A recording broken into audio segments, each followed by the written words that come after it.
Imagine this. It's the 90th minute of a World Cup final. Your favorite team scores what looks like a winning goal. The stadium explodes with celebration. Players are hugging each other. Fans are screaming. But then, the referee suddenly puts a finger to his ear. A few seconds later, he draws a rectangle in the air. Everyone stops. The celebration turns into complete silence. And then, the goal is disallowed. How can a goal count 1 second and disappear the next? The answer is VAR. Some football fans believe VAR has made the game fairer than ever. Others think it has ruined the emotion of football. So what exactly is VAR? How does it work? Why is it so controversial? And who actually makes the final decision? By the end of this video, you'll understand VAR better than most football fans. VAR stands for Video Assistant Referee. Think of it as a second team of match officials watching the game through video cameras instead of standing on the pitch. While the referee runs around the field making decisions in real time, the VAR team sits inside a special video operation room. They have access to multiple camera angles, slow-motion replays, and high-definition footage from all over the stadium. Their job isn't to referee the entire match. Instead, they're there to help the referee avoid clear and obvious mistakes that could change the outcome of the game. It's important to remember one thing: VAR does not replace a referee. The referee on the field is still the person who makes the final decision. VAR simply provides extra information when something important might have been missed. But why was VAR introduced in the first place? Before VAR existed, referees had only one chance to make the right call. If they missed an offside, if they awarded the wrong penalty, or failed to spot a handball, there was no way to correct the mistake. Some of football's biggest matches were decided by controversial referee decisions. Fans watching on television could clearly see the replay, but the officials on the field had no second chance. As football became faster and camera technology improved, many people believed the sport needed a better way to reduce major mistakes. That's exactly why VAR was created. Its goal is simple: not to make football perfect, but to make it fairer. Of course, introducing technology into the world's most popular sport also created a brand new debate. Some fans welcomed it, others hated it from day one. So before deciding which side you're on, let's first understand exactly what VAR is actually allowed to review.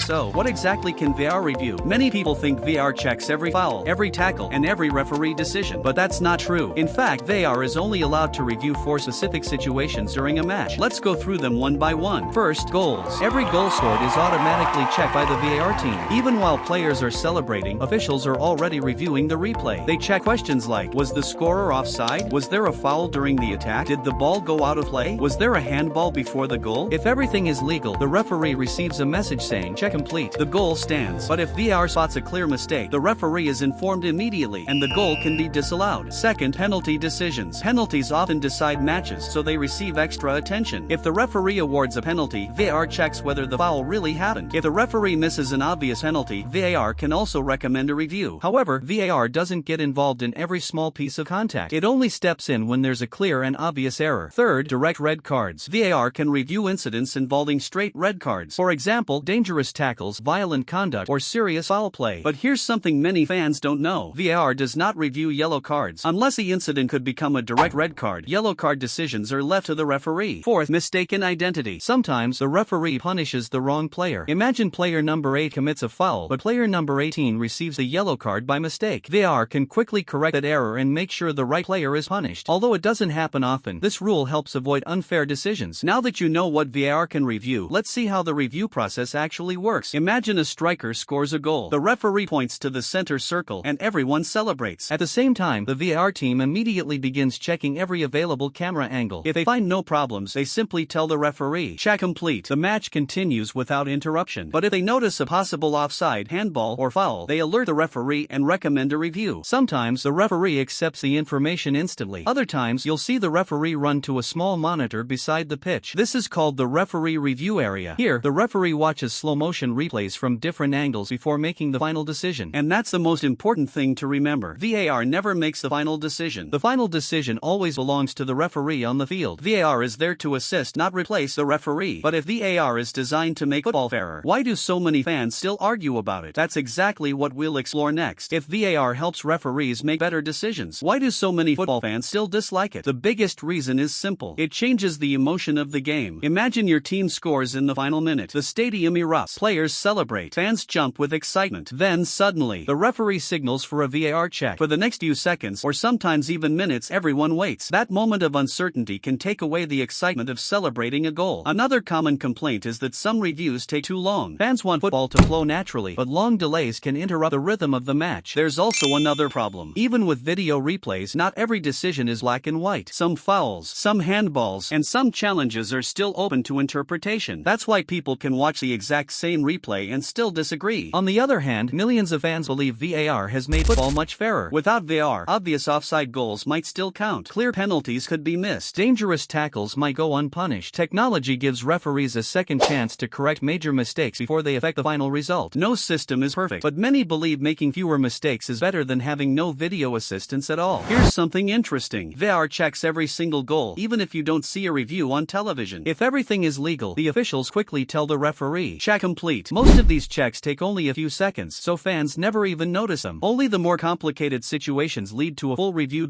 So, what have we learned? VAR stands for Video Assistant Referee. It isn't a robot, it isn't artificial intelligence, and it doesn't replace the referee. Instead, it's a team of officials who use video technology to help correct clear and obvious mistakes involving goals, penalties, direct red cards, mistaken identity. The referee still makes the final decision on the pitch. VAR simply provides another set of eyes when the biggest moments of a match are at stake. Whether you love it or hate it, one thing is certain: VAR has completely changed modern football, and as technology continues to improve, it's likely to remain a major part of the game for years to come. If you enjoyed this video and learned something new, don't forget to like, subscribe, and turn on notifications for more simple football explanations. And now, I want to hear your opinion. Has VAR made football better, or has it taken away the magic of the game? Let me know in the comments below. Thanks for watching, and I'll see you in the next video.